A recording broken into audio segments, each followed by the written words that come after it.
Hoy presentamos Maca Paca. Capítulo 2. El ruido extraño. Pinche taxista pendejo, cree que le voy a pagar los 14,80.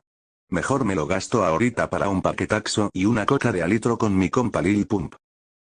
Lil, ¿dónde estás? Hay que ir a la tiendita de Don Chui para comprar un puto paquetaxo y una coca de a litro. Lil, una nota, ¿qué dirá? Dice. Hola, soy tu amigo Lil Pump, me fui porque tú nunca llegaste, inútil cara de escroto. Bueno, adiós putita. ¿Qué chingados? Que se vaya a la mierda mejor. Mejor me pongo a ver la chingada telesona.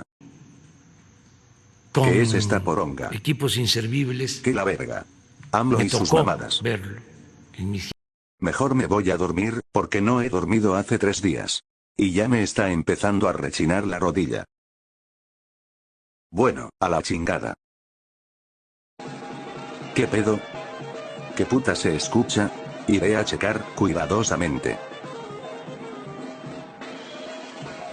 A huevo soy bien vergas. ¿El ruido se escucha en aquella habitación? ¿Qué?